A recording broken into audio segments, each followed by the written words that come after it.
आज का हमारा टॉपिक है शब्द। आज अभी इस समय हम शब्द के बारे में बताएंगे। तो आपको यह पता होना चाहिए कि हिंदी साहित्य में शब्द सुनने में बस शब्द है, लेकिन इसकी बहुत बड़ी जो है रहस्य है हिंदी व्याकरण में। जो शब्द को समझ गया वो आधा व्याकरण समझ गया। तो यहाँ देखा जाए तो शब्द की परिभाषा वर्णों के सार्थक मेल को ही हम शब्द कहते हैं। आपको यह ध्यान देना होगा कि वर्ण 2 हो, 3 हो, 4 हो, 2 या 2 से अधिक वर्णों के मेल को हम शब्द कहते हैं, लेकिन वो सार्थक बने। जैसे मैंने लिख दिया न जोड़ म जोड़ क बराबर नमक, तो ये नमक एक सार्थक शब्द बन गया। अगर हम यही पर लिख देते हमक, तो ये मेरा जो है निरर्थक शब्द है और ये सार्थक शब्द है। तो यहाँ पर इसी को हम शब्द कहते हैं कि ये सार्थक है और ये निरर्थक है। तो शब्द के भेद को हम पढ़ेंगे कि हिंदी साहित्य में व्याकरण के आधार पर शब्द की सीमा क्या है, कितना इसका विस्तार है। तो शब्दों के वर्गीकरण को हम यहाँ देख रहे हैं। पहला है उत्पत्ति के आधार पर शब्द के भेद। तो उत्पत्ति के आधार पर मैं यहाँ पर पहले शब्द का एक चार्ट बना ले रहा हूँ, उसके बाद हम चार्ट बनाने के बाद हम लोग इसको आगे पढ़ेंगे। तो शब्द के आधार पर भी जो है इसकी सीमा बढ़ जाती है। जैसे तत्सम, तद्भव, देशज, विदेशज और संकर शब्द। तो उत्पत्ति के आधार पर हम तद्भव, तत्सम, देशज, विदेशज, संकर शब्द, मतलब हम 5 भाग में इसको बांट करके पढ़ते हैं। अभी हम चार्ट बना करके इसको फिर बारी बारी से देखेंगे। दूसरा है रचना के आधार पर। रचना के आधार पर क्या है? रचना के आधार पर शब्द के 3 ग्रेड होते हैं। जैसे नंबर 1 हो गया रूढ़ शब्द, 2 हो गया यौगिक शब्द और नंबर 3 हो गया योग रूढ़ शब्द। रचना के आधार पर शब्द के 3 ग्रेड, रूढ़ शब्द, यौगिक शब्द और योग रूढ़ शब्द। अब यहां देखेंगे प्रयोग के आधार पर शब्द कौन कौन से होते हैं। तो प्रयोग के आधार पर मुख्य रूप से जो है शब्द 2 होते हैं। एक होता है सामान्य शब्द और एक होता है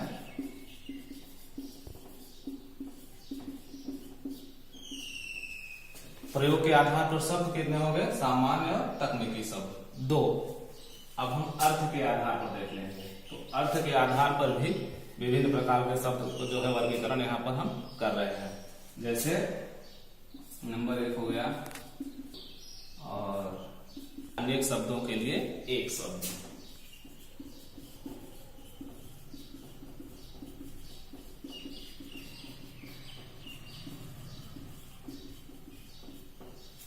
अब एक और बचा है 5वां व्याकरणिक प्रकार के आधार पर शब्द का वर्गीकरण या शब्द के भेद। तो इसमें जो है मुख्य रूप से 2 होते हैं। एक होता है विकारी और दूसरा होता है अविकारी।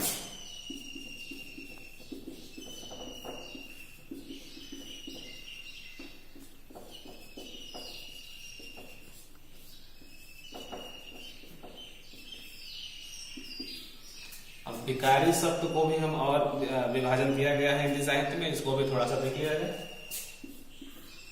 विकारी शब्द में 4 प्रकार के शब्द पाए जाते हैं। संज्ञा, सर्वनाम, क्रिया, विशेषण। संज्ञा, सर्वनाम, क्रिया और विशेषण। संज्ञा, सर्वनाम, क्रिया, विशेषण। उसी प्रकार से अविकारी शब्द। अविकारी शब्द के भी 4 रूप थे, लेकिन एक बढ़ा हुआ है, देखते हैं। जैसे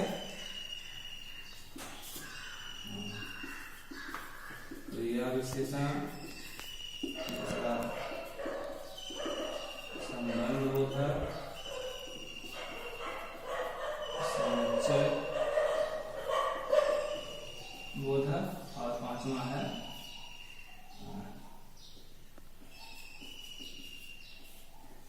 निपात।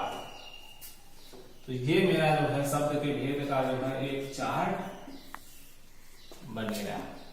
इतने प्रकार के शब्द देखने को मिलते हैं।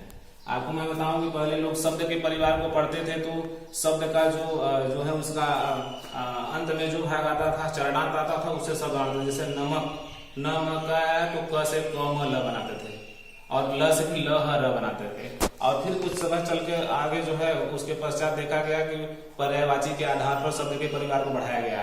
जैसे सूर्य का पर्यायवाची दिनकर, दिवाकर, भानु, भास्कर, तो सूर्य का परिवार इतना बड़ा हो गया, ये शब्द परिवार है। लेकिन व्याकरण के आधार पर शब्द का परिवार इतना जो है भागों में वर्गीकृत किया गया है। ध्यान दिया जाए।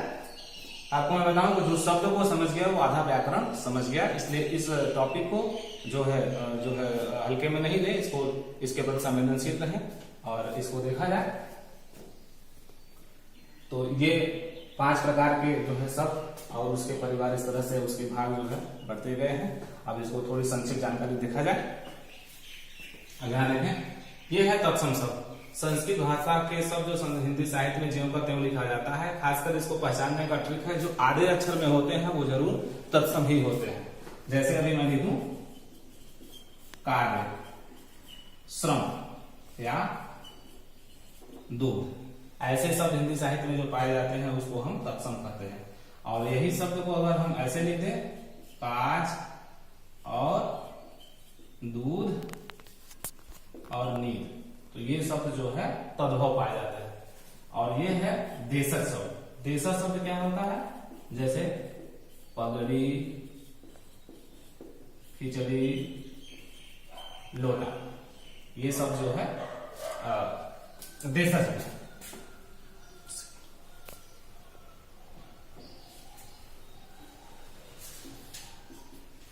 और विशेषण को देखा जाए, जैसे डॉक्टर हुआ, इंजीनियर हुआ, डॉक्टर, और देख लीजिए इंटरनेट या आलपीन। कहने का मतलब चाउमीन, चाकू, आलपीन, दस्तखत और हस्तक्षेप, तमाम ऐसे शब्द जो अरबी हैं, पुर्तगाली हैं और फ्रांसीसी हैं, वो सब जो है विदेशी भाषा में पाए जाते हैं। और देशज में पगड़ी, खिचड़ी और लोटा, ये सब।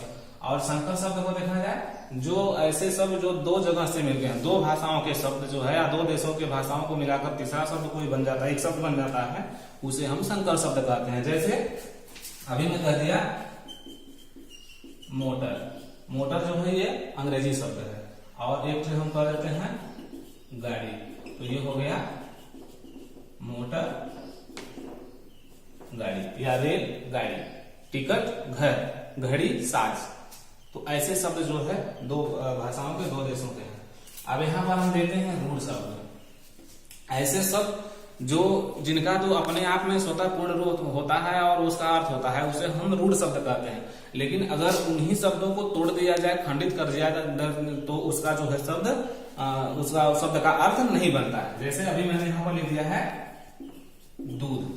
अभी दूध को अलग कर दिया जाए तो इसका जो है अस्तित्व विहीन हो जाएगा, इसका कोई अर्थ नहीं होगा। इसलिए ये अपने आप में तो एक शब्द है, लेकिन खंडन करने पर इसका अर्थ जो है हट जाता है। तो यह जो है रूढ़ शब्द होता है, जो अपने आप में पूर्ण हो लेकिन उसको तोड़ने पर, खंडित करने पर वो अस्तित्व विहीन हो जाए, अर्थ विहीन हो जाए, उसे हम रूढ़ शब्द कहते हैं। अब इसके विपरीत जो है यौगिक शब्द है, जो अपने आप में पूर्ण होता है, 2 शब्दों को मिलाकर के बड़ा शब्द बनता है और उसका एक अस्तित्व होता है, एक अर्थ होता है। अगर दोनों को हम अलग कर देते हैं, विच्छेद कर देते हैं, खंडित कर देते हैं, फिर भी उसका अर्थ अवश्य रहता है, उसे हम यौगिक शब्द कहते हैं। जैसे अभी मैंने कह दिया प्रधानमंत्री, इससे एक शब्द समझ में आता है कि प्रधानमंत्री एक शब्द है, लेकिन अगर इसको हम अलग अलग कर देते हैं तो ये भी एक शब्द हो गया मंत्री और ये भी एक शब्द हो गया प्रधानमंत्री। राष्ट्रपति, स्नान घर,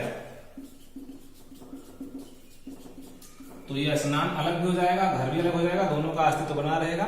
और दोनों को अलग करने पर भी जो है अपना अर्थ है और ये करने पर भी अर्थ है, इसलिए यह यौगिक शब्द हो गया। अब इसको हम देखते हैं योग रूढ़ शब्द क्या है। योग रूढ़ शब्द हुआ है जो अपना सामान्य अर्थ को छोड़ करके कोई विशेष अर्थ प्रकट करता है उसे हम योग रूढ़ शब्द कहते हैं। जो आप दूसरा अर्थ भी प्रदान करे, अपने अर्थ शब्द के साथ साथ अपने अर्थ के साथ साथ दूसरा अर्थ भी प्रदान करे हिंदी साहित्य में, उसे हम योग रूढ़ शब्द कहते हैं। जैसे मान लीजिए छोटा शब्द ले लीजिए,